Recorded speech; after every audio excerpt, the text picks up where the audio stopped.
1947. A mysterious flying object plunges from the sky and crashes in the desolate New Mexico desert.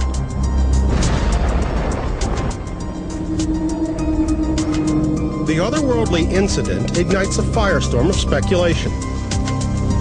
Just exactly what was it that went down on the Foster Ranch outside of Roswell, New Mexico? The reports of the debris suggest something otherworldly. This was not of this earth. I've lived with this for 50 years, and again, I'm not sure what it was, but I do know what it wasn't.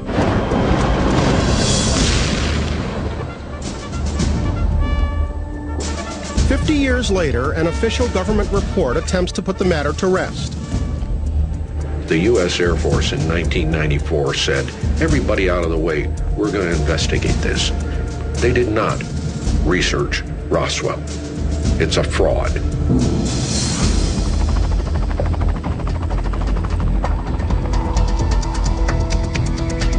Now, in 2002, archaeologists from the University of New Mexico have returned to Roswell with a unique new mission: to use the tools of modern science to prove or disprove what some claim is science fiction.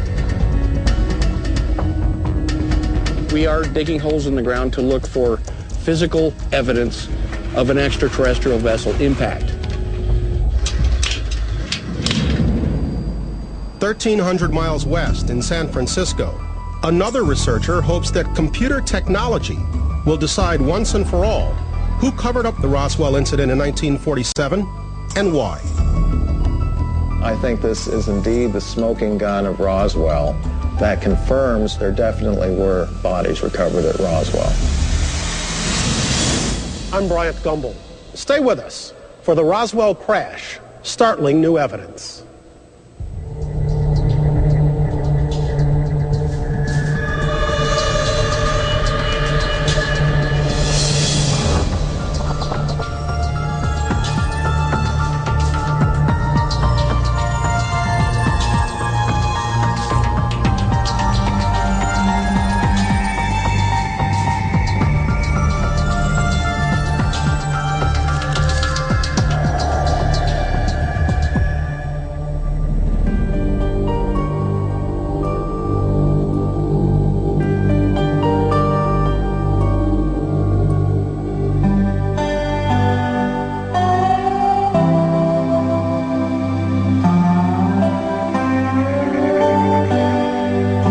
Should be coming up in pump house number 3.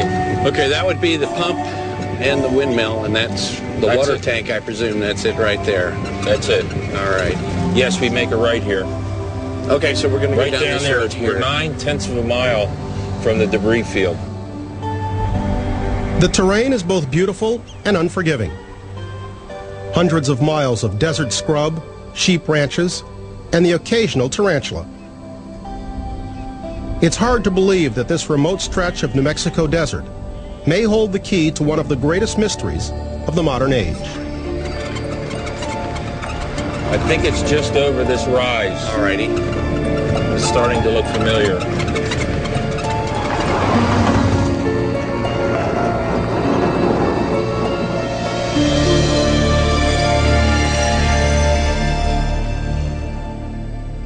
I'm Bryant Gumbel. The Roswell crash has become one of the most enduring mysteries of the post-atomic age. The facts are indisputable. In July of 1947, something fell from the skies, raining debris over the Foster Sheep Ranch, 75 miles northwest of Roswell, New Mexico. In a matter of days, that tiny cow town was awash in rumors of a crashed alien spacecraft. Though the U.S. government has repeatedly declared the case closed, a small group of dogged researchers have refused to let Roswell die. They're turning to modern technology and science to try and solve a mystery that's more than half a century old. Tom, I can't believe you brought me here. We're here. Investigator Tom Carey is one man who's keeping his Roswell files open. Over the last 12 years, Carey and his research partner, Don Schmidt, have interviewed hundreds of first and second-hand witnesses. Carey and Schmidt have concluded that there is more than one side involved in the Roswell crash.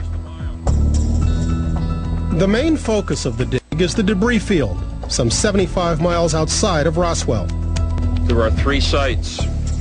I'm standing in the middle of the so-called debris field, where we believe the vehicle, whatever it was, exploded and rained debris down on this pasture. And it's for this reason that we're conducting our archaeological dig at this site, because we stand to gain the most benefit from our efforts. There are 2 other sites related to the Roswell incident. 2.5 miles east of here, we believe there's a site where Mac Roswell found some bodies. And another 15 to 20 miles from that site, we believe the craft itself, or what was left of it, came down with perhaps 3 to 5 occupants. University of New Mexico archaeologist Bill Dolman has agreed to oversee an archaeological dig, seeking hard evidence of the actual Roswell debris.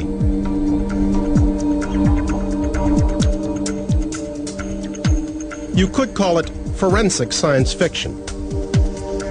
Everybody seems to agree that something happened in 1947 and that it involved a crash that left a mark and created debris.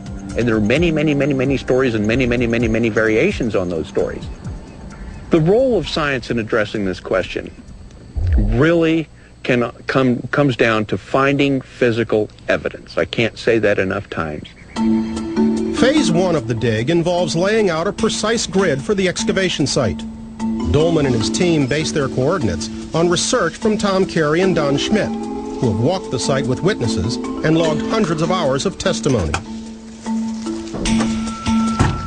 Any crash investigators would suggest that no matter how top secret, no matter how secured a crash site, there will always remain pieces of debris, rivets, shards of material, something that decades later, archaeologists could go to the site and find evidence of. I have no doubt that if there is an impact place and it is located, that science and scientific methods can find physical evidence of an impact.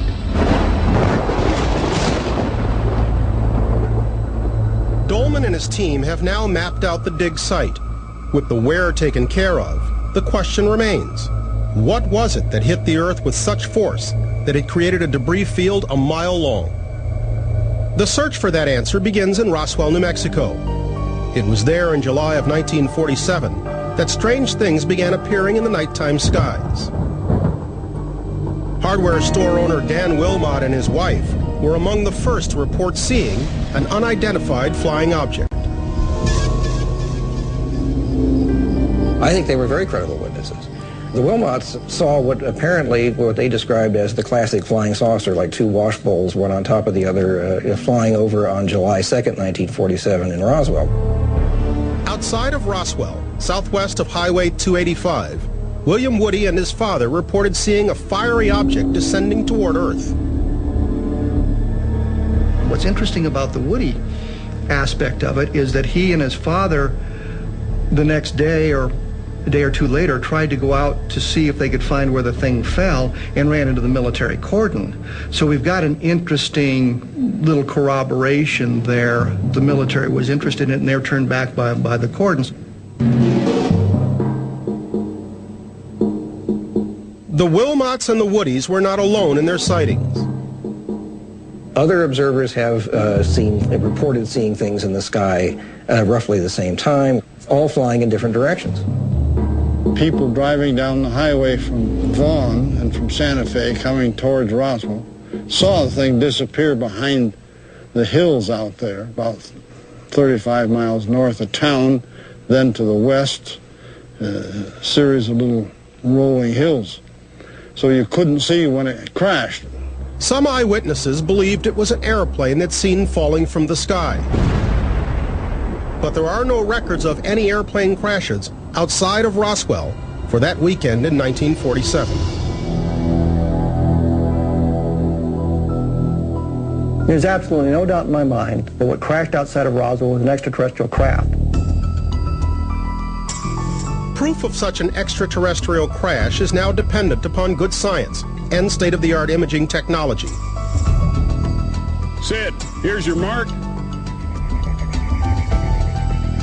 On day 3 of the dig, geophysicist David Heinemann oversees an electromagnetic conductivity study at the Foster Ranch. This is hardly my normal run-of-the-mill piece of work. I usually work supporting engineers and scientists or geologists on a piece of civil work or looking for groundwater. This job is challenging. It pushes my art and my science and gives me a chance to exercise an open mind. Heinemann and his assistant conclude their investigation by tracking the field with a metal detector. The metal detector registers an unusually high number of strong hits that could be debris. But Heinemann is still skeptical. It would take more than the stories of well-intentioned eyewitnesses. I believe that finding a piece of material, an actual piece of debris, which lacked other explanation, would be very powerful. When the Roswell crash, startling new evidence returns. Heinemann's study reveals hot spots in the debris field that may be evidence of an extraterrestrial crash. And new Roswell witnesses share their stories of that famous night in '47 and its 55-year aftermath. It was a gray, but it was a weird gray. It was nothing I'd ever seen before or ever have seen since. We loaded it, and the 3 MPs come inside the airplane and got on top of that box. And we took off and flew it to Fort Worth. I wanted to get my retirement in. I didn't want to get kicked out or didn't want to go to Fort Leavenworth. So I kept my mouth shut about all this. The Roswell crash, startling new evidence, will return in a moment.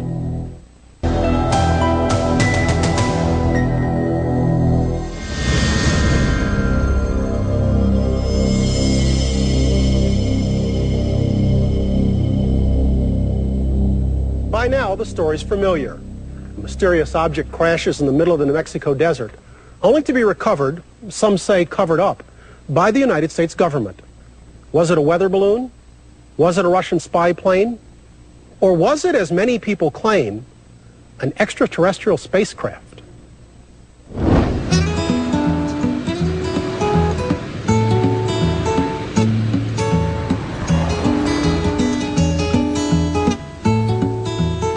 The search for hard evidence of the Roswell crash begins at the International UFO Museum in downtown Roswell.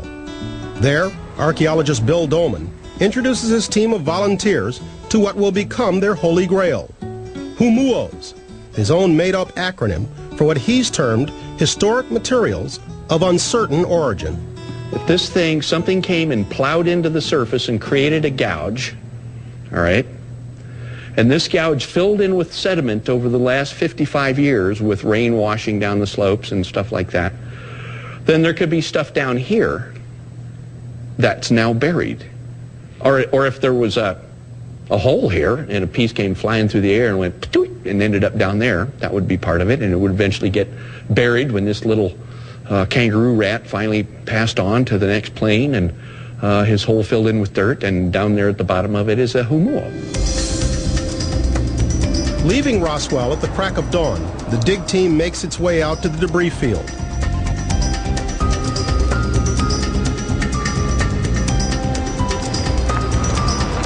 The pasture where ranch foreman Mac Brazel found a field of otherworldly debris 55 years ago. When the center line of the grid system was set up with advice from Tom Carey and Don Schmidt as the best known location for where the furrow was, where whatever impacted hit and scooted along and left a gouge and then flew back up in the air. Tom? The furrow's up there. The red flag. Right. It comes down this way. And it comes down through here. So the trajectory was... Elsewhere on the dig site, David Heinemann's electromagnetic conductivity study has revealed 2 notable anomalies, areas that show strikingly unusual soil characteristics. The anomalies are located right where witness testimony placed the gouge created by whatever crashed here in 1947. The red colors represent high conductivity. That's likely to reflect any subsurface features that might be the gouge or furrow that we're looking for. And so our plan is to begin with targeting the two major anomalies with test pits that you're going to be digging today and continuing to dig until you fall down. Volunteer Nancy Easley Johnston has come all the way from Colorado to participate in the dig. Her father, the late Major Edwin Easley, was Provost Marshal of the Roswell Army Air Base in 1947. He supervised the cleanup of this very site. It's probably true that we wouldn't be here looking the way we are with a fine-tooth comb, so to speak, had it not been for the good job that my father and his men and the other people who were involved did in cleaning up the site. Citing a vow he made to President Truman, Easley never told his family what happened all those years ago. This is the first time his daughter has ever talked publicly about the Roswell incident. The reason that I came to participate in looking for whatever might be out here is, gosh, we know something happened.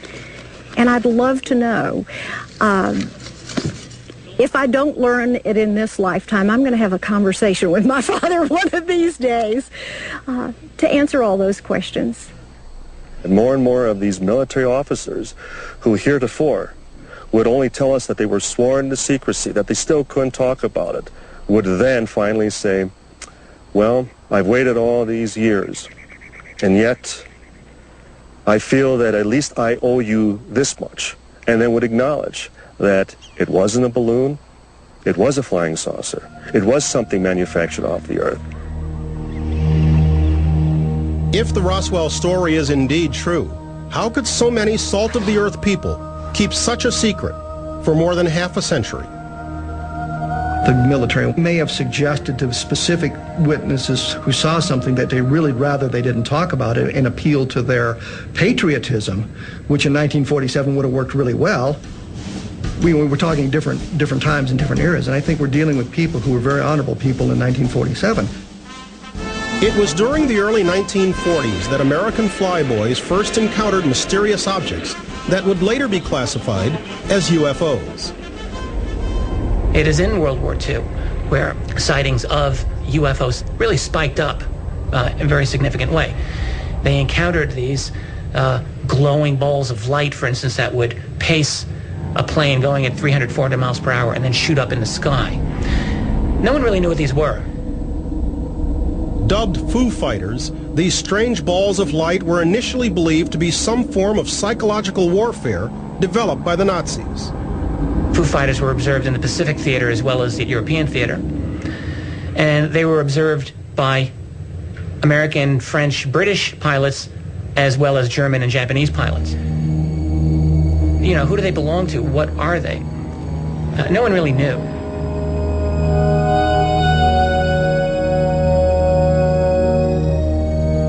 These encounters didn't end with the war.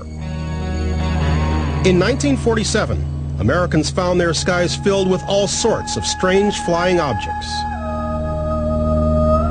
The UFO phenomenon really took off actually in June of 1947 in the state of Washington, when a pilot by the name of Kenneth Arnold saw many objects going in formation at a very, very high speed by Mount Rainier in Washington. Arnold said that the 9 silvery objects he'd seen looked like saucers skipping over a pond. The next day, his story was front-page news, and a new term entered the American lexicon: flying saucer. Today, the term flying saucer seems outdated and comical, but in 1947, it was no laughing matter. The government was panicked about UFOs. They didn't know what it was. Here's this phenomenon invading our airspace. They're unable to do anything about it, so there was a high level of panic. What if this happens to be alien invaders? They can't prepare for it. The UFO problem has had very significant national security implications. You can look at other incidents regarding UFOs in the military in the 1940s. For instance, airspace violations over very sensitive places, including the Oak Ridge nuclear facility in Tennessee. You know, I don't know about you, but I would want to know what was invading my airspace. And you know what? They did want to know. And we have FBI documents that confirm tremendous interest by the Atomic Energy Commission, by Army intelligence. Following the Kenneth Arnold incident, UFO reports poured in from all across the nation. Many of these originated in New Mexico, and for good reason. New Mexico's skies were prime testing grounds for the Army's top-secret weapons. New Mexico was the hotbed of all military activity.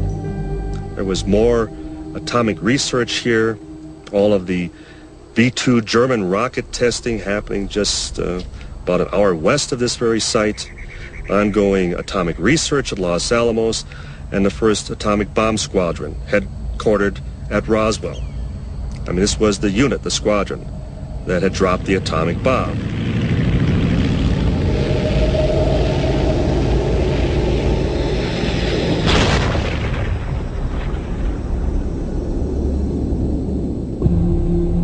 It was in Roswell on the night of July 2nd, 1947, that the Wilmots and the Woodies first glimpsed a mysterious flying object plummeting towards Earth.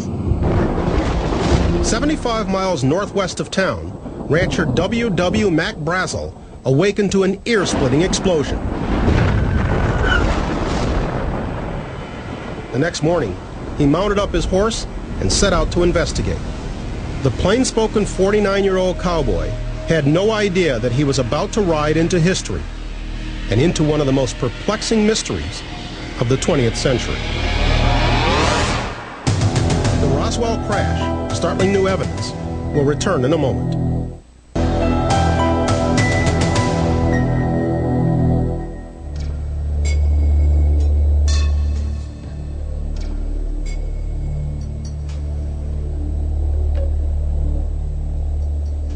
"75 miles outside of Roswell, the team of archaeologists and volunteers are about to break ground at the Foster Ranch. The hope is that 6 days of digging and sifting will finally answer the question, what really fell to earth there in July of 1947? This is the first penetration of the ground by excavation equipment on the Foster Ranch dig in September of 2002.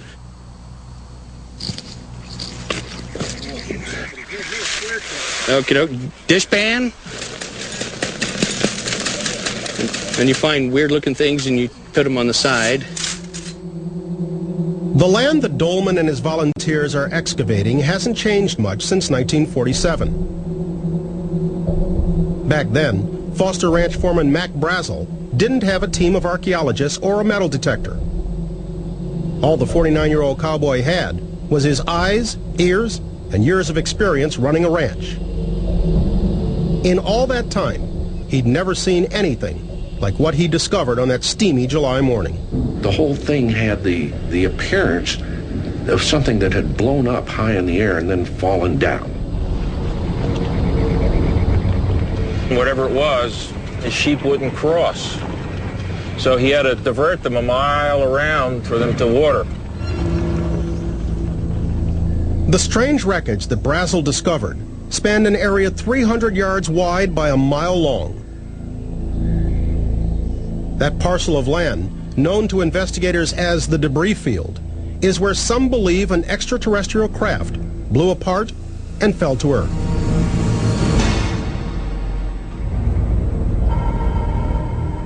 At the time, Mac Brazel didn't know what to make of the rubble that was strewn across his ranch.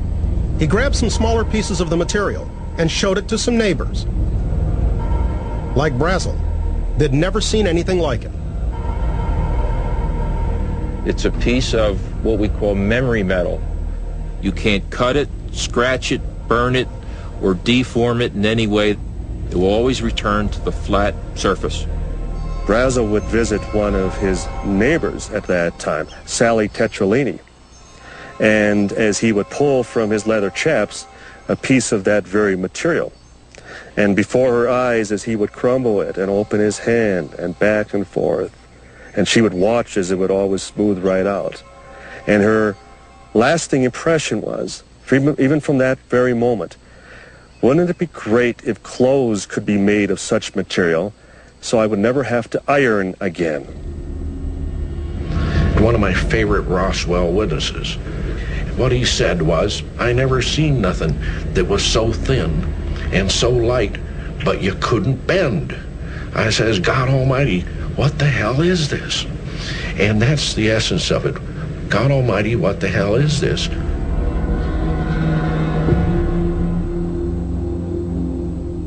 That night, Brazel dropped into a local bar and once again shared the tale of his extraordinary discovery. His buddies there told him of the recent wave of UFO sightings. Someone suggested there might even be a cash reward for the wreckage he'd stumbled upon. I think Mac was just a plain, straightforward cowboy who thought he found something unusual and who may have had some hope for a reward, because at that time, with all of the excitement during the initial flying saucer flap, something like $3,000 total was being offered for physical evidence of what these flying saucer things are.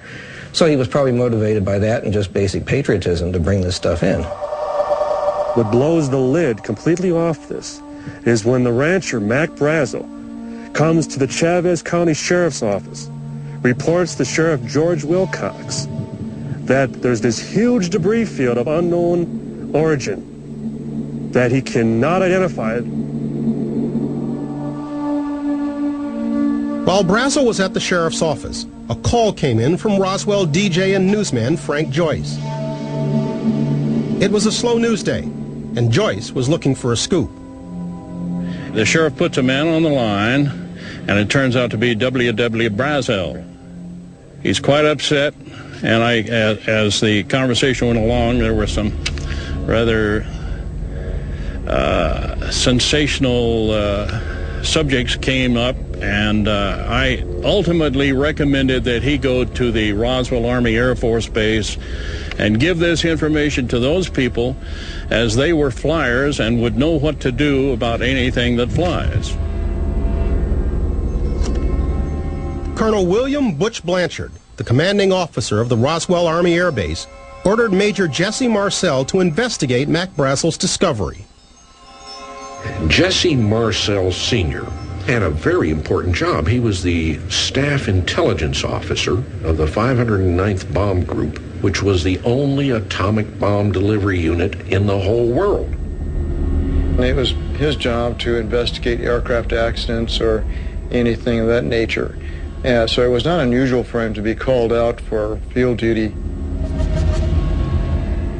Major Marcel and Captain Sheridan Cavett traveled to the Foster Ranch and spent a day gathering the strange wreckage. Marcel was so intrigued by the debris that on his way back to the base, he stopped by his home to show his family what he'd found. My dad came into my room very excited, and he wanted to show us some material that he'd found. I think the inclination or intimation there was this was part of a flying saucer. Out of all the debris that I saw that night, the strangest thing that I recall seeing was the beam or the I-beam. Years later, Jesse Marcel Jr. commissioned an artist to recreate the mysterious I-beam. I recall picking it up like this and looking at the inside surface and seeing the symbols. The color, the purple-violet hue. I have not seen anything that looked like that before nor since. The strange hieroglyphic-like symbols left the Marcel family with the eerie feeling that something extraterrestrial had indeed crashed outside of their small New Mexico town. Had a flying saucer really fallen into the Army's hands? And if so, what were they going to tell the American public? When we return, archaeologists take extreme precautions to ensure the integrity of the dig site. If debris comes out of here, we don't want anybody to say that the site had been salted. And relatives of Roswell witnesses come forward to share their stories. My niece kept asking him, well, Pappy, what did you see out there? What'd you see? What'd you see? And finally he said, creatures. The Roswell crash, startling new evidence. We'll return in a moment.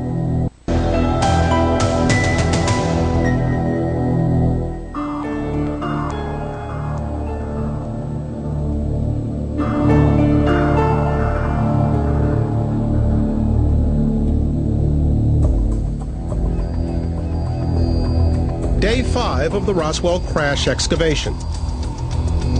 Archaeologists and volunteers are taking soil samples from every sediment layer and bagging and cataloging humuos, hoping they may be pieces of extraterrestrial debris.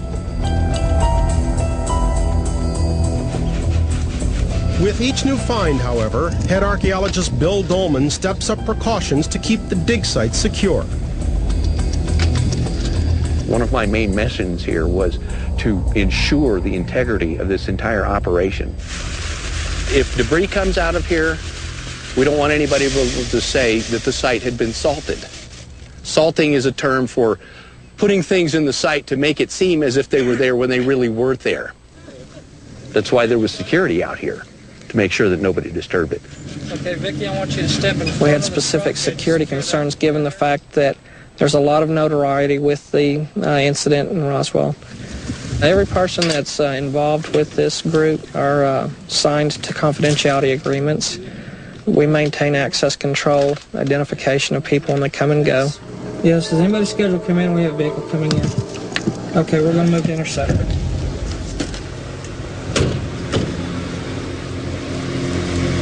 You guys have permission to be out here? Yeah, we're their photographers. You have some identification on you, sir. Right. You have a photo ID. You need something with your picture on it. Captain Scott, security to Bill or Larry. Come in, please. You have to maintain a secure perimeter. You have to maintain secure custody and chain of custody on any items that are recovered here. Debris collected from the Foster Ranch back in 1947 followed a much more shadowy chain of custody. Major Jesse Marcel delivered the bizarre material to his commanding officer, Colonel William Blanchard, who then ordered Marcel to hand deliver it to 8th Air Force Commander General Roger Ramey in Fort Worth, Texas.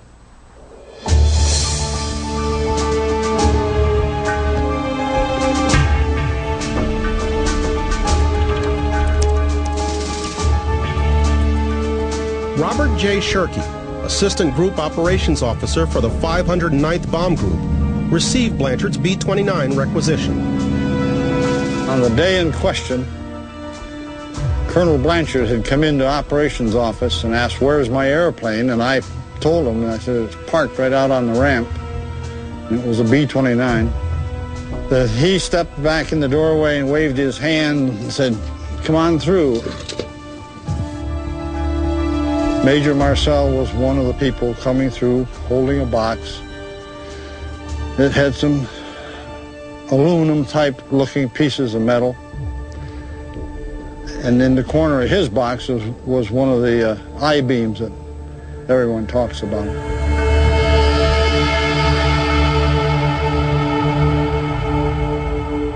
In 1947, George Newling was a 17-year-old flight mechanic at the Roswell Army Air Base.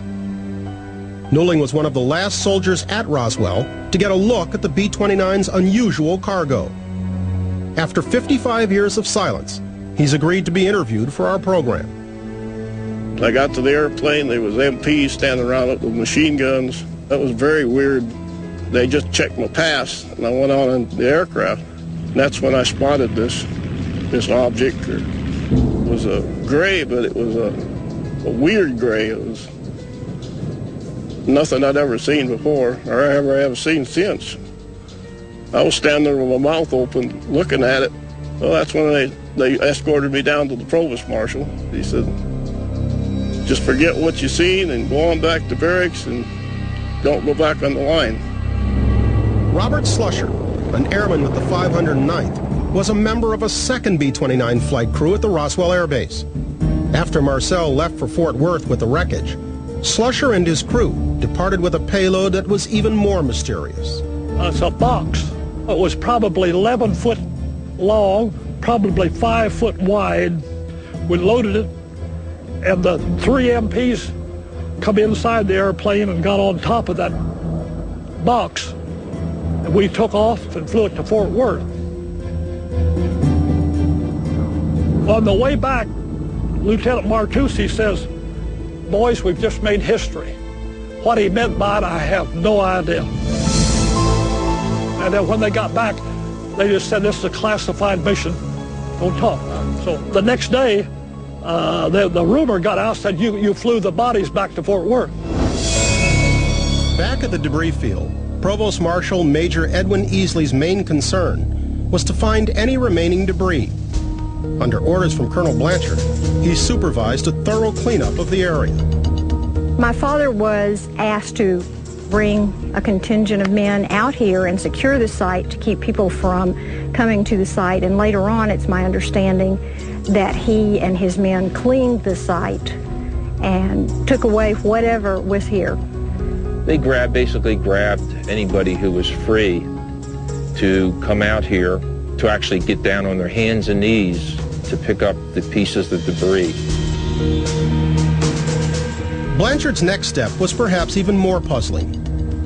He contacted 25-year-old public relations officer Walter Hott. I went up to headquarters, and he told me that we had in our possession pieces of a flying saucer. Told me what he wanted in a press release. This was information that was given to me by the base commander, and when he told me to do something, that was it. If the boss man said that we had a flying saucer in our possession, we had one, and that was it. Hott hand-delivered the release to the local newspapers and radio stations, then went home for lunch. By the next morning, the story was worldwide news. The phone was ringing off the hook all over Roswell, at the base, the sheriff's office, radio stations, newspapers, etc. This is 2 weeks after the big noise began about flying saucers. Headlines all over the 44 states there were sightings. Meanwhile, after arriving at Fort Worth, Texas with his mysterious cargo, Major Jesse Marcel debriefed General Roger Ramey, commander of the 8th Air Force, on the sequence of events thus far. According to Marcel, General Ramey took him to the map room and said, point out where you found this stuff. And Marcel was a map maker by profession. We came back and they laid out this weather balloon while he wasn't there. He was taken completely by surprise. He didn't realize that they were going to pull the switch on him.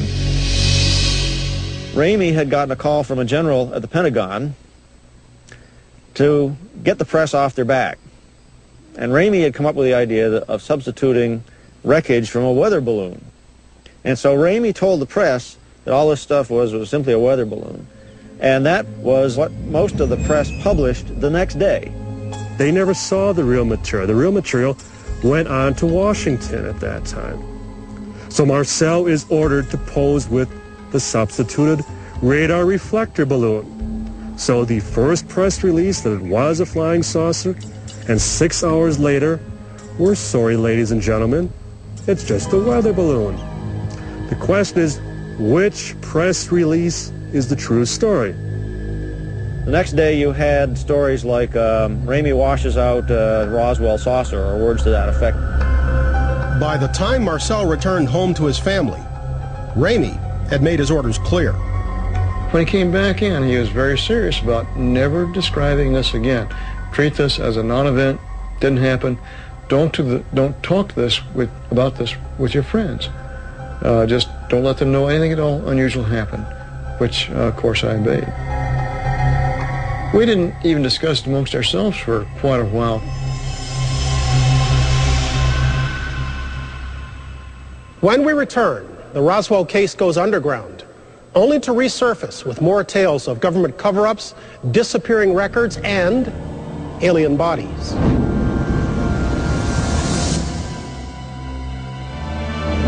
After 2.5 years of studying this, I think this is indeed the smoking gun of Roswell that confirms what the witnesses had been telling us about bodies being recovered at Roswell.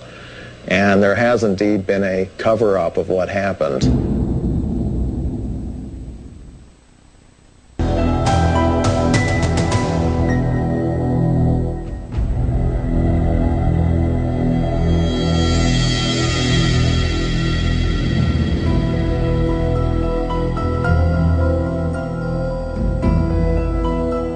Just a weather balloon. That was the U.S. Army's official explanation for what crashed outside of Roswell, New Mexico in 1947.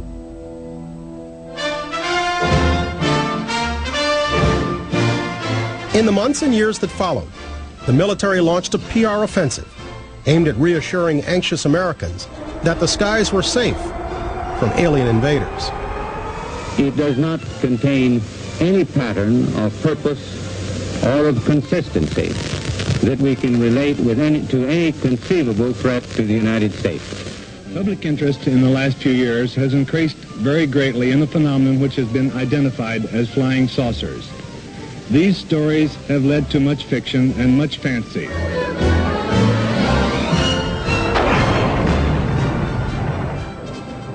At the time, no one questioned the military story. With the Second World War only a couple of years behind them, patriotic Americans trusted their government. If Uncle Sam said there were no UFOs, there were no UFOs. If it was indeed the crash of an extraterrestrial spacecraft, why was the government going to such great lengths to cover it up? Let us hypothesize that the year is 1947 and that your name is Harry Truman. And let us further hypothesize that your military somehow obtained crash wreckage of some kind of technology that wasn't your own and that wasn't Soviet. The question is, what would you do about it? Well, we know in 1947, for instance, that the U.S. had a monopoly of nuclear technology, of working atomic bombs, and we know that the entire world was hammering at the door of the United Nations to get the United States to make atomic technology public, that is, to put it under the control of the United Nations. The U.S. response to that was absolutely no way are we going to share nuclear technology with anyone. If they're not going to share nuclear technology in 1947, what on earth are they going to do about something as exotic as alien technology? Well, I think the answer would be clear. You would make it so secret, you would in a sense almost keep it secret from yourself. Following General Roger Ramey's press conference on July 8, 1947, it appeared that the Roswell incident was successfully dead and buried.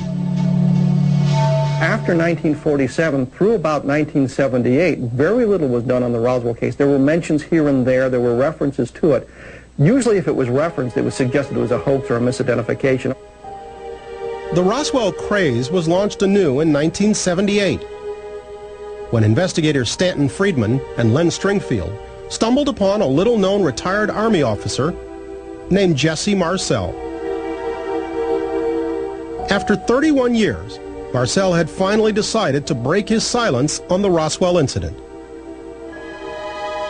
He tells me the story about being the intelligence officer at the base here in Roswell, getting a call from the sheriff's office, going out with the counterintelligence corps man, with the rancher who would come in with pieces of this weird stuff, following them out because there's no way to tell anybody where that debris field is, and seeing all this stuff strewn out of an area 3/4 of a mile long, a few hundred feet wide. One thing I was certain of, being familiar with all air activities, that it was not a weather balloon, nor an aircraft, nor a missile. It was something else of which we didn't know what it was. There were just fragments strewn all over the area, so we proceeded to pick up the parts. A lot of it had a lot of little members with symbols that, to me, I call them hieroglyphics because I could not interpret them, could not be read. They were just like symbols of something that meant something. These little members could not be broken, could not be burned. I even tried to burn that, would not burn. See, that stuff weighs nothing. It's not any thicker than tinfoil in a pack of cigarettes. Yeah, my dad never changed his story. He was convinced this came from some other place, though, meaning another solar system. He never divulged what he thought it was, except, well, the flying saucer thing, whatever that meant. By the time Marcel went public with his story in 1978, many of the key witnesses in the Roswell mystery had long since passed away. Rancher W.W. Mac Brazel, the man who led Marcel to the debris field, died in 1963. Despite Brazel's death, his story lived on, thanks in large part to other witnesses, like Frank Joyce. In the late 1970s, Joyce first elaborated on Mac Brazel's role in the Roswell incident.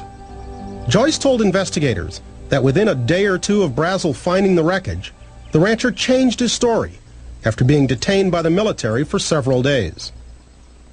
He comes into the station and he said, we've discovered that this was a weather balloon. He said, I was told to come and tell you this story, or it would go hard with me, meaning him, and then I advised him that they couldn't tell him what to do, that nobody is going to be able to put pressure on him. And after making my little speech, again in that very quiet voice, Brazel says, I'm not so sure of that. Joyce also claims that the cowboy found more than space-age debris out in the desert. The retired newsman says that Brazel saw dead alien bodies. I said this, he didn't. Little green men. And without me saying another word comes the quiet voice from the corner, they weren't green.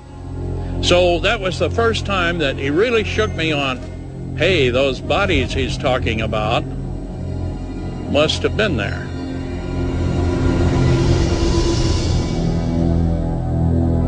The question of alien bodies has fascinated Roswell investigators for years.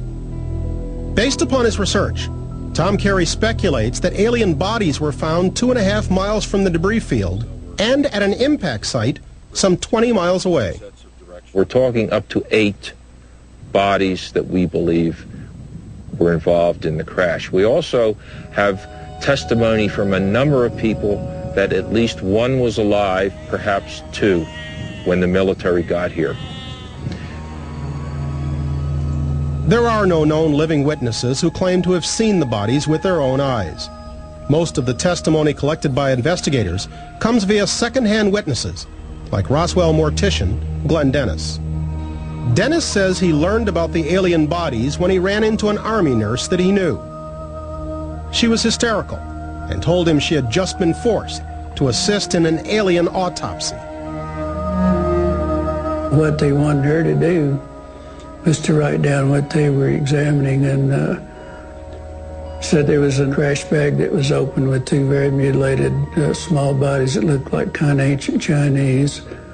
On another gurney, there was the limbs and everything were severed, but the torso, they would take a forceps and turn overhand, and they would describe so many centimeters, 4 fingers, little pads, looked like little pads with little miniature suction cups. The heads were very large, pliable like newborn children, and their eyes were very large. Dennis claimed that while at the base, his life was threatened by an officer. There was another captain standing there, and he came up and he tapped me on the shoulder and he said, don't go in and start a bunch of rumors. So I didn't like his attitude, and I said, I'm a civilian, you can't do anything to me, you can go to hell. And that's when he really punched me a little bit, and he said, somebody will be picking your bones out of the sand if you do.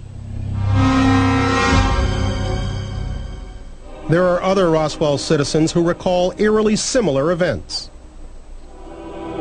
Today, Pete and Mary Anaya are fixtures in New Mexico Democratic politics. But in July of 1947, they were a young working-class couple in Roswell.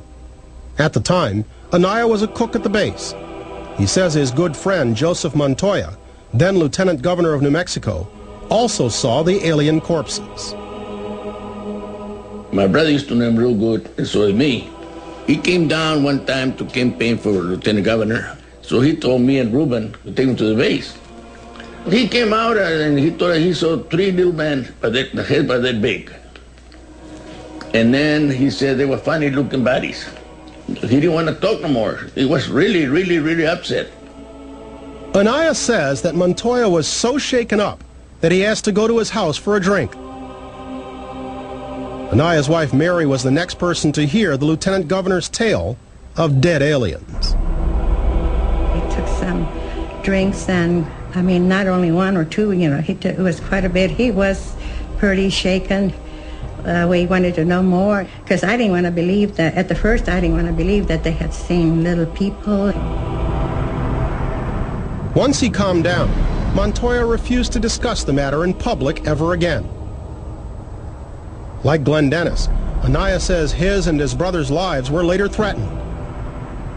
The sinister message was allegedly delivered from the airbase by Sheriff George Wilcox.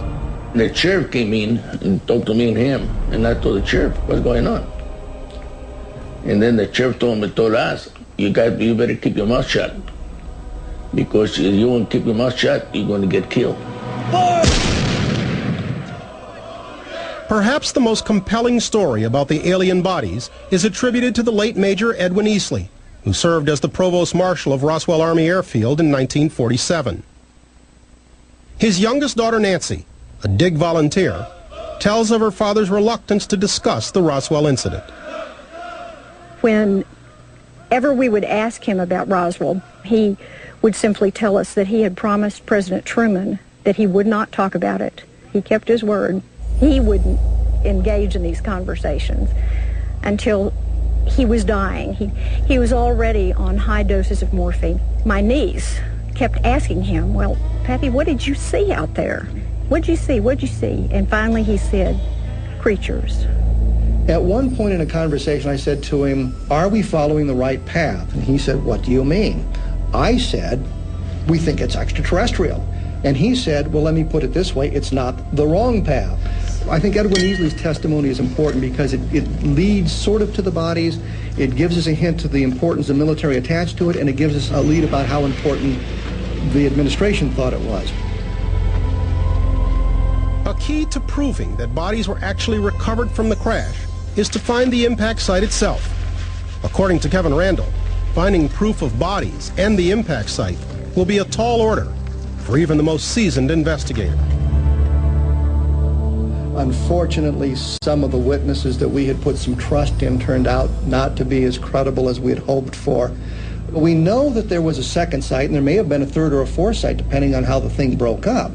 But we just don't have someone who was standing on the site and could point, yes, it landed here, and the bodies were here, and this was there.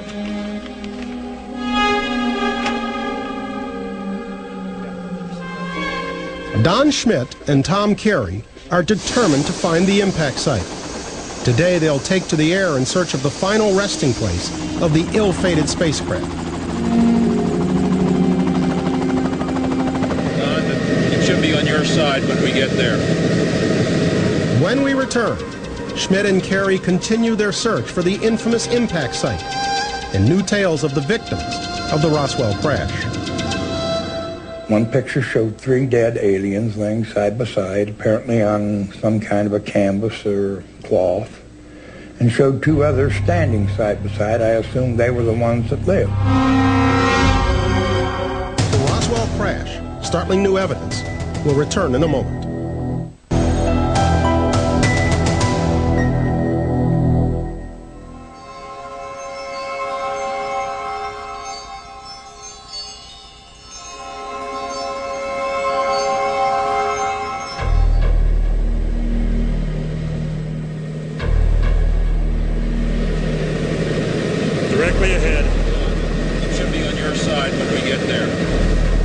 Schmidt and Tom Carey have spent more than a decade investigating the Roswell incident.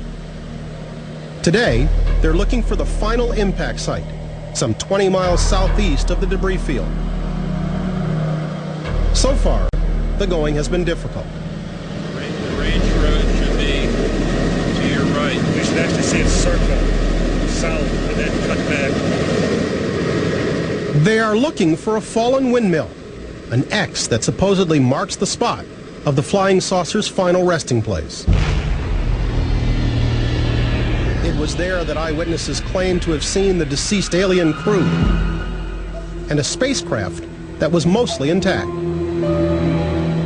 The belief that this second site even exists is largely based upon the testimony of retired Brigadier General Arthur E. Exon.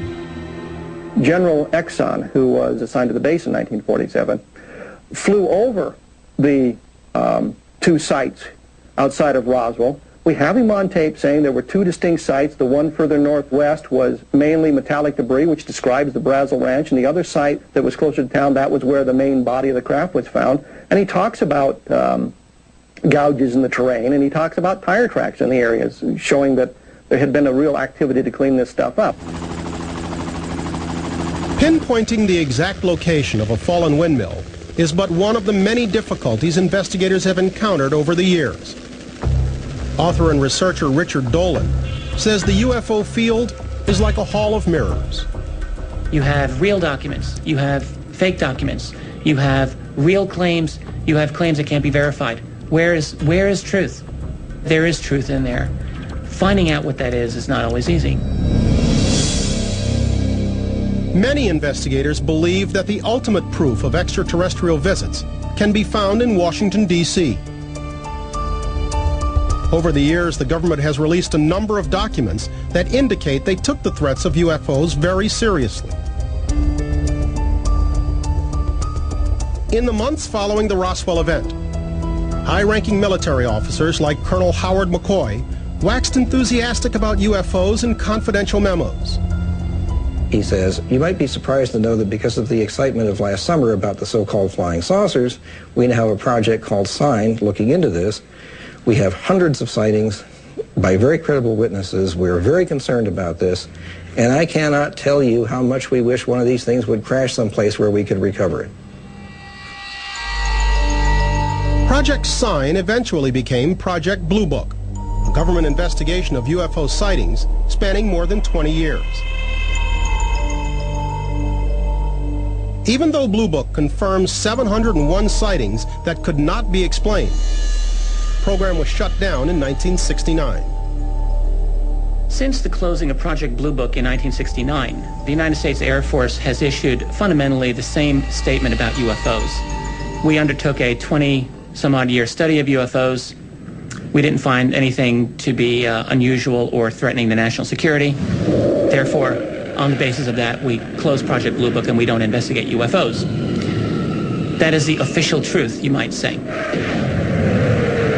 All cultures have an official truth, and all cultures have unofficial truths. It is that shadowy line between the official and unofficial truth that has led millions of Americans to believe that the government is not telling us everything it knows about UFOs. According to Washington, D.C. Attorney Daniel Sheehan, even the highest elected officials have been stonewalled in their search for life out there.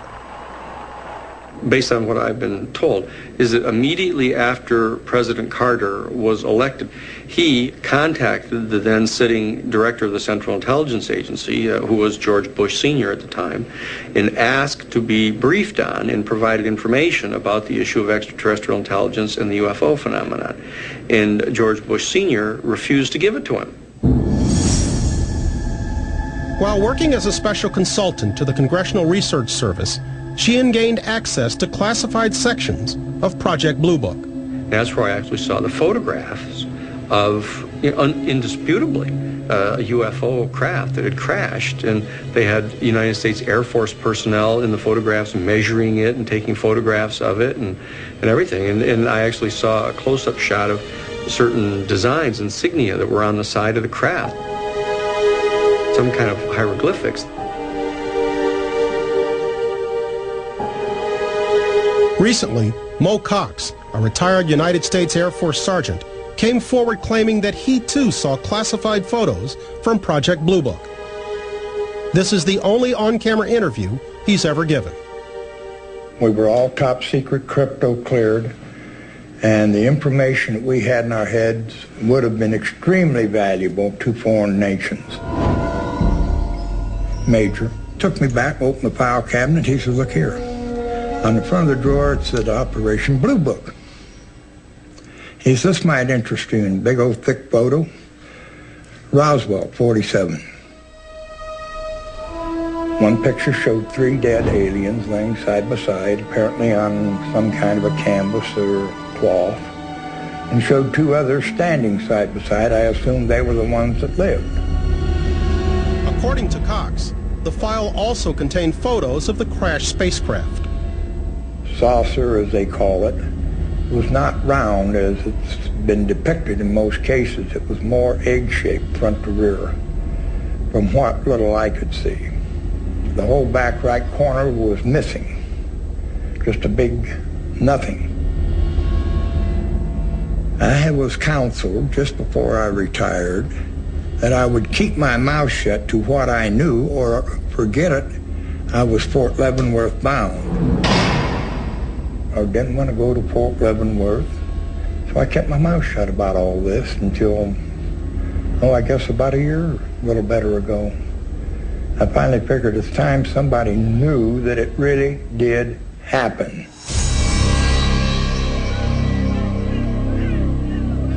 During the 1980s and 90s, investigators filed numerous Freedom of Information Act claims in an effort to have such information declassified. Their efforts were unsuccessful. Here it is. Perfectly normal looking, top secret plus. You never see the plus. That special compartmented information. We expected a little censorship, and, you know, it's not too surprising that there's some blacked out stuff. But then it gets so darn heavy. And it's truly laughable. You're telling me there's no cover-up? This isn't the documents, remember? This is the justification for withholding the documents. Somebody actually went through and measured this stuff, and it's 75% blacked out.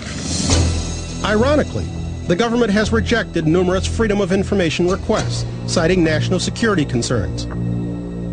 This despite their earlier findings with Project Blue Book that UFOs pose no significant security threat. In 1993, at the urging of the late New Mexico Congressman Stephen Schiff and the Government Accounting Office, the Air Force agreed to investigate the Roswell incident. They released their findings in 1994.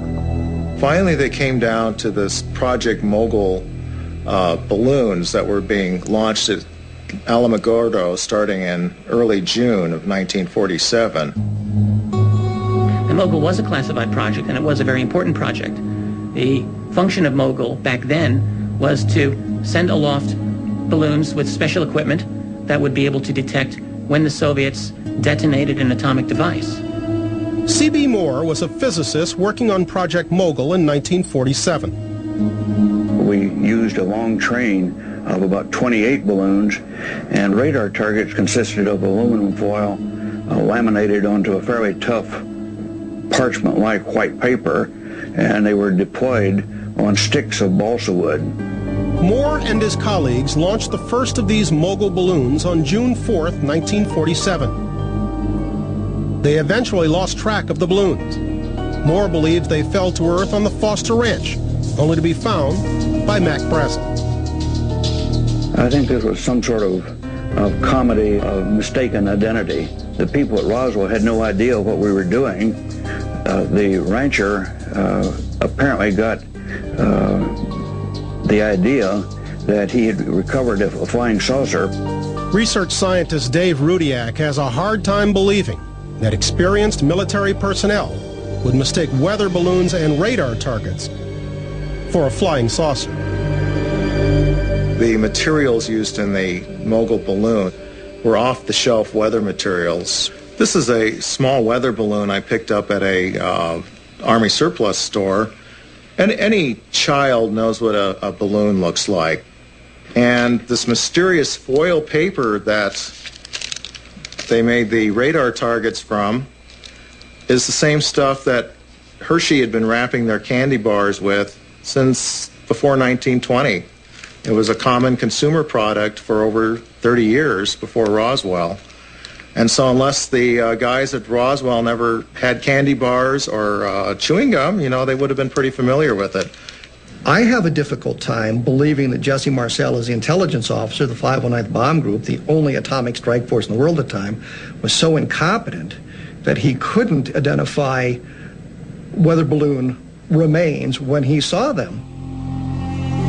In 1997, the 50th anniversary of the Roswell incident, the Air Force issued its final word on the subject.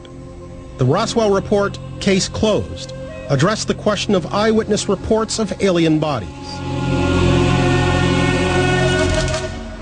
Their second final report was to deal with the bodies, and they came up with anthropomorphic dummies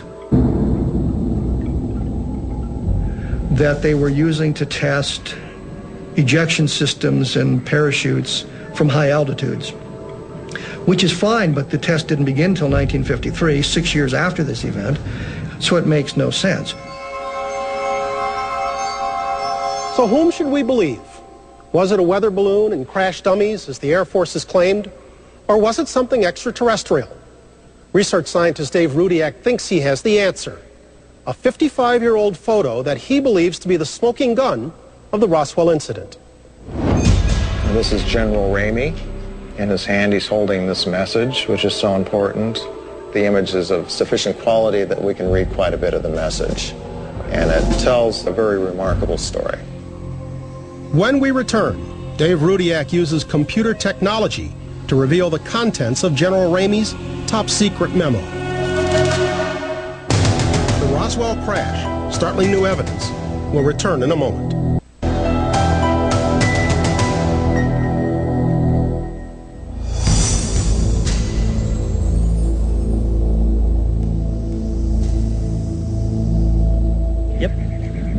Doesn't look like there's a two-track running up to it. Bill Dolman brings his crew out to examine a strange geological feature he's noticed just about a quarter of a mile from the dig site. And this... Jiminy Christmas. This feature behind us is very visible from the road. And probably the first or second day we were working out here, we noticed it on the side of the road and everything. Oh, what the heck is that? Well, this alternative furrow, I'm going to call it the alternative furrow, is 70 degrees east of true north. 54 degrees difference. Something disturbed the ground there in a wide enough area to initiate a 30-meter-long erosional feature. Then it wasn't a cow path, and it wasn't a two-track, and it wasn't a natural drainage because it doesn't go down slope. It cuts across the slope. We have an anomaly here. Dolman and his team map and measure the new anomaly for future study. Since it lies so close to the generally accepted location of the debris field, could the fading memories of now deceased witnesses have been off by a quarter of a mile or so? We came out here to investigate a furrow that nobody can see on the surface. One of the major questions we started with is, where is that furrow? And if they had taken me to this feature and said, this is the furrow, I would have gone, oh, yeah, there's something there. While you guys are getting ready to map this thing, I'm just going to cruise around here and see if I can find anything else. Okay.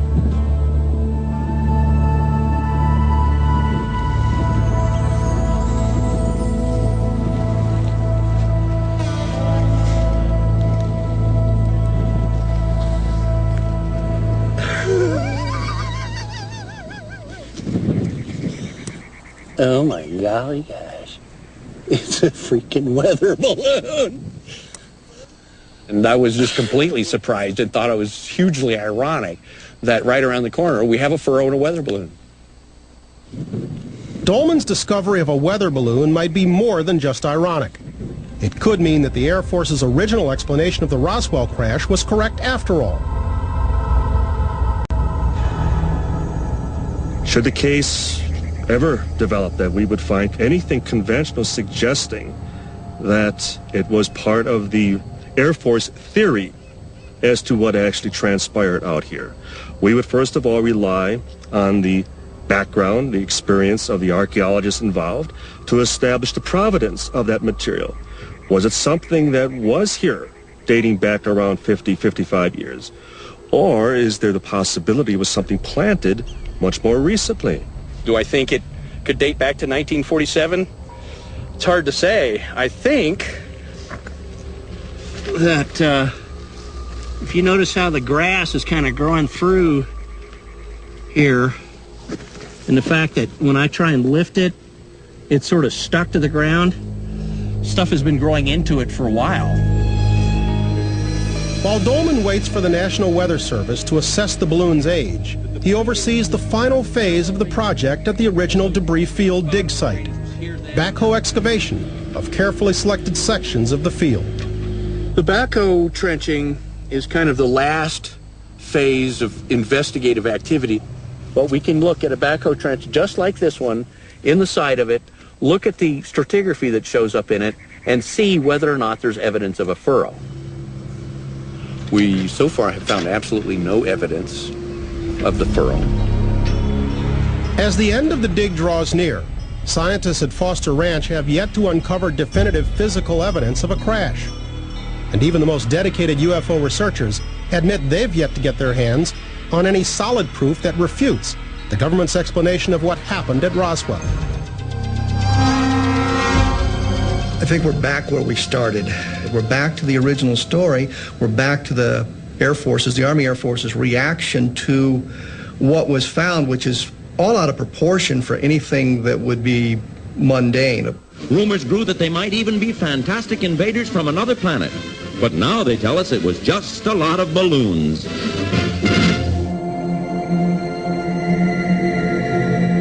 UFO researcher and author Carl Flock considers himself a former Roswell believer who has now become a skeptic. I'm very, very sympathetic with people who find it difficult to let go of Roswell, if you will. There is this kind of natural human tendency to begin to discount the things that you really don't want to hear and to emphasize the things you really do want to hear, and I kind of think of this as the will to believe, if you will. And I went through that with Roswell. Over the years, skeptics' arguments against Roswell have gained momentum, as some of the elements of eyewitness stories seem to have lost their credibility. With the passage of time, stories have changed, details have come back unconfirmed, and many hopeful researchers have hit dead end after dead end. So I got my heart broken a couple of times. Initially, I thought the people with the aliens rolling around in the dust were telling the truth. It hurt to find out they weren't. Perhaps the most disappointing witness is the late Sergeant Frank Kaufman. For years, Kaufman intrigued Roswell investigators with stories of strange objects appearing on military radar screens and deceased aliens found outside of a crashed spacecraft. When you start looking at the basic elements of the story that goes beyond the initial find of some kind of strange debris, they all track back to Frank Kaufman. Frank is the guy who really is largely responsible for the guts of the Roswell myth. Frank Kaufman became a very important source because he seemed to be on the inside. His story was that he was directly involved. He was an important cog in the retrieval operation, that he had access to all the information and talked about how the bodies were flown out of Roswell and where they were kept and what they looked like and what the craft looked like, and produced drawings of all of this stuff. And unfortunately, Frank Kaufman's testimony doesn't seem to be credible anymore. And that's a real blow to the investigation, because the skeptical community will say, well, you guys believed him, and we did. Further blows to those seeking the truth about Roswell have been the hoaxes that have grown up around the incident, such as the Ray Santilli alien autopsy film, the so-called secret MJ-12 documents, the photographs that Penthouse publisher Bob Guccione bought for $200,000, which were later revealed to be photos of a prop alien from the film Roswell. Of course it's going to muddy the waters. People always remember the hoaxes. They'll remember that certain witnesses were discredited. They won't remember that every member of Colonel Blanchard's staff we were able to interview, with a single exception, said this was an extraterrestrial event. I'm very pessimistic because I've done my darndest with some of these reluctant Roswell witnesses.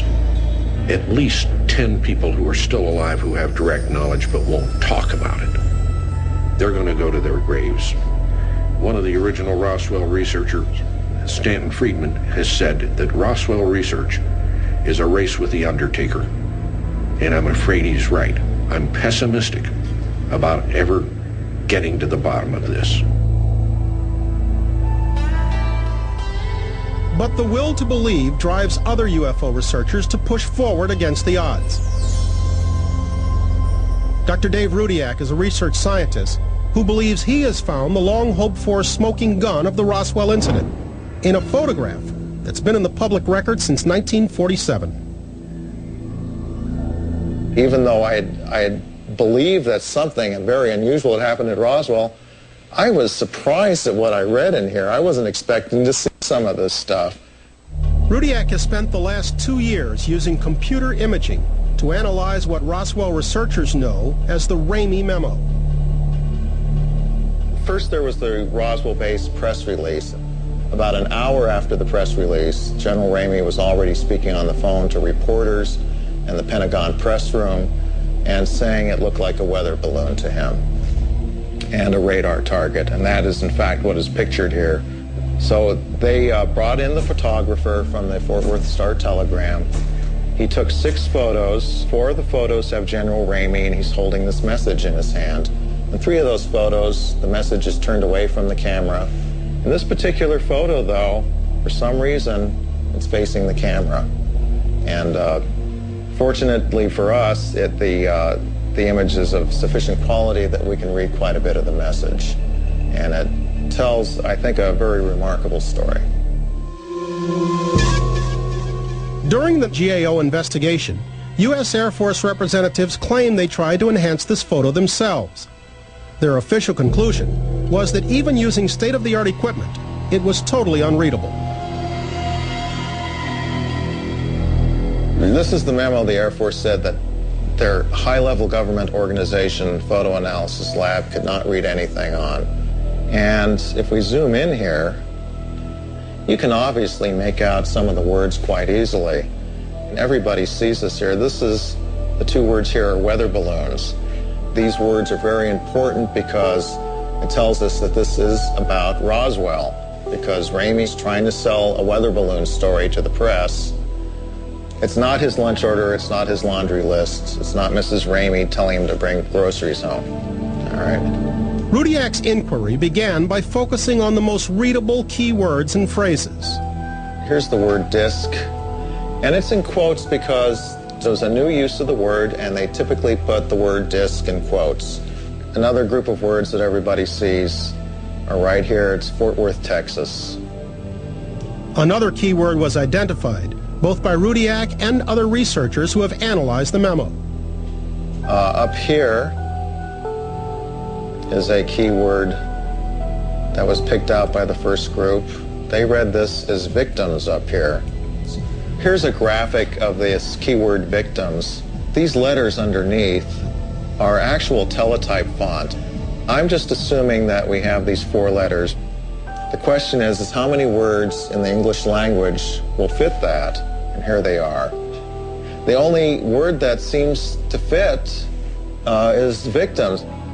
So the word victims is critical because it's really the first documentary confirmation that there actually were casualties or bodies involved with Roswell. It's all been based on witness testimony up to this point.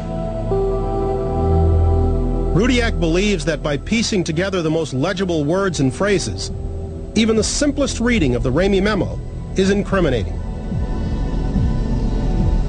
Of course, if you have this phrase up here, which is in the first paragraph, says, and the victims of the wreck.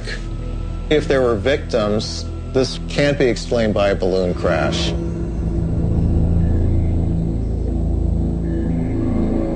When the Roswell crash, startling new evidence returns. Dave Rudiak reveals the full text of the Ramey memo. And archaeologists get definitive word on the weather balloon found at the Foster Ranch.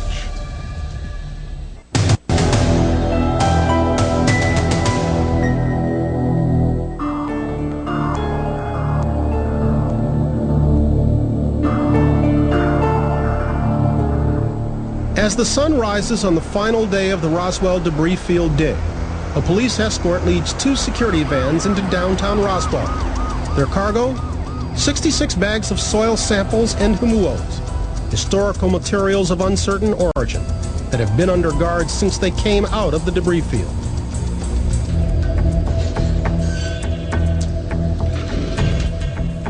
These samples and artifacts will remain locked in the safe of the Roswell Wells Fargo Bank until they can undergo extensive testing at a materials lab.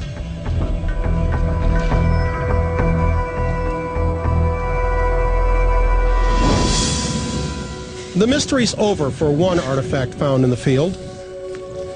The National Weather Service estimates Bill Dolman's weather balloon to be no older than 10 years, and certainly not a remnant of the 1947 Roswell crash.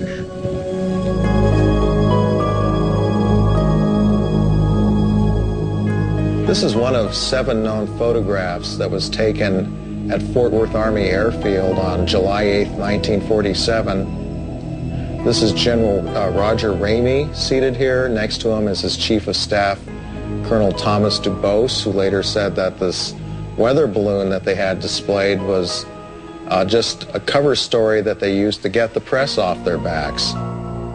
After 2 years of research, Dr. Rudiak believes he has interpreted the entire text of the memo in General Ramey's hand. So here's the first paragraph. It reads, Fort Worth Army Airfield acknowledges that a disc, again in quotes, is the next new find west of the cordon. If I'm reading this correctly, they found the main disc west of the cordon, and General Ramey is confirming this. And then it goes into this phrase, and the victims of the wreck. You forwarded to possibly the team, some sort of team at Fort Worth, Texas. So you have something in the disc, the aviators in the disc. They were going to ship them by a B-29 special transport, it's abbreviated as ST, or a C-47.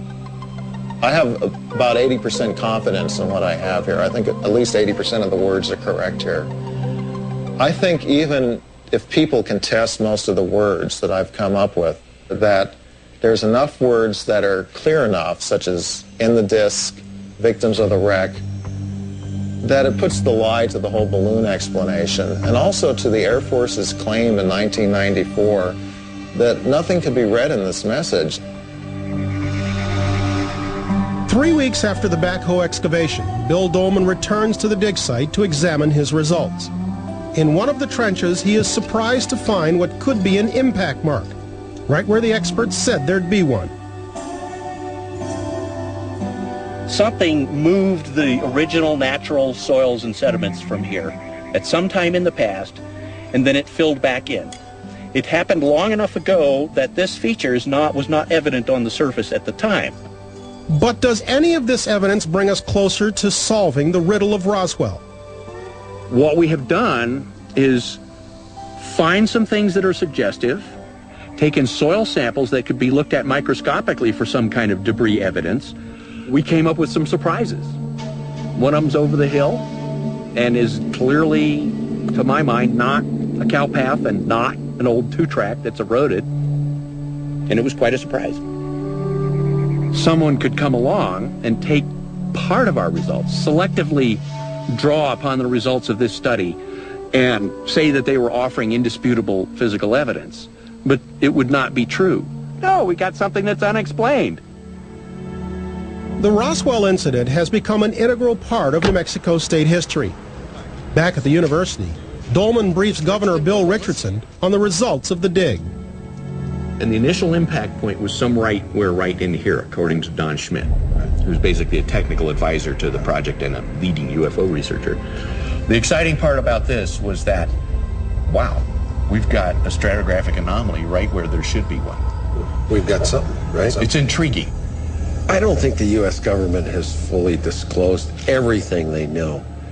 And what I think is important is that we, through science, through the Foster Ranch Project, we get to the bottom of something that's perplexed many Americans. The question as to whether or not our United States government has actively set up some type of a program that conceals information about extraterrestrial civilization or the UFO phenomenon, I believe that it's absolutely certain. It's beyond just a probability.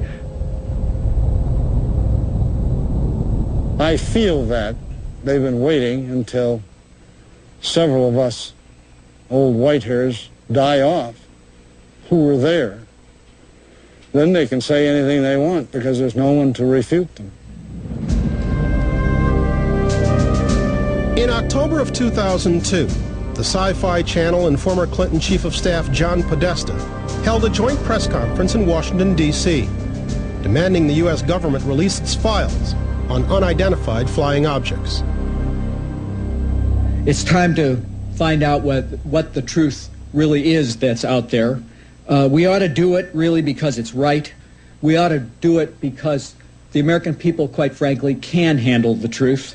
And we ought to do it because it's the law.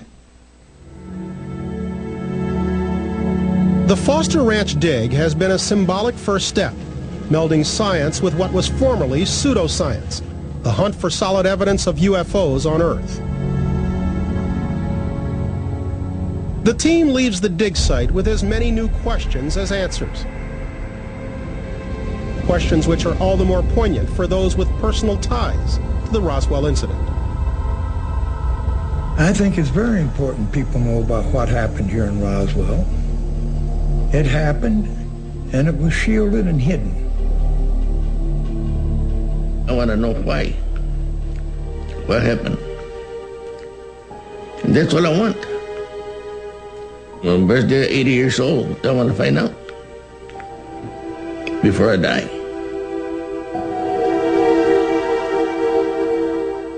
To say, I hope that we find the truth, we may find things and still not know the truth. But I'm hoping that we make some small difference in the body of knowledge about what happened in Roswell. And I'm having a good time just talking to my dad.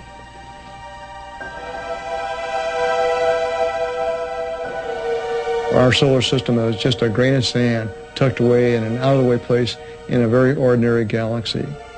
What this has left me with is the knowledge that we certainly are not alone in the universe or even in our galaxy.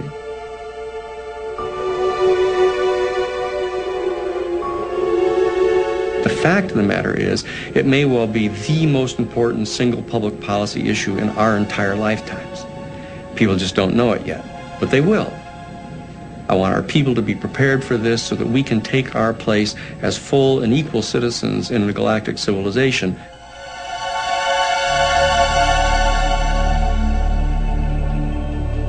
While the Roswell mystery remains unsolved, it's clear that the case file should not be closed. Dave Rudiak's reading of the Ramey memo indicates at the very least that the government hasn't shared all it knows about that night in July of '47. The Foster Ranch dig produced unexplained disturbances in the soil and 66 bags of unidentified artifacts, all of which cry out for further investigation. Log on to sci-fi.com for updates on that research. But even if the ultimate answer to the Roswell riddle doesn't come out of the earth at the Foster Ranch, something else already has. The beginning of a marriage between science and science fiction, one that may prove vital as we seek the truth in an uncertain future. I'm Bryant Gumbel. Thanks so very much for joining us.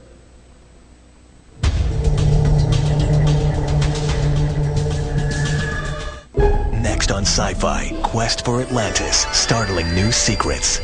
Peter Jackson, George Lucas, Steven Spielberg. Just a few who have taken us to worlds beyond our imagination. Discover what driving force inspired them to become the visionaries they are today. If I hadn't seen that movie, I wouldn't be doing what I'm doing today. Sci-Fi Boys premieres tonight at 11 on Sci-Fi.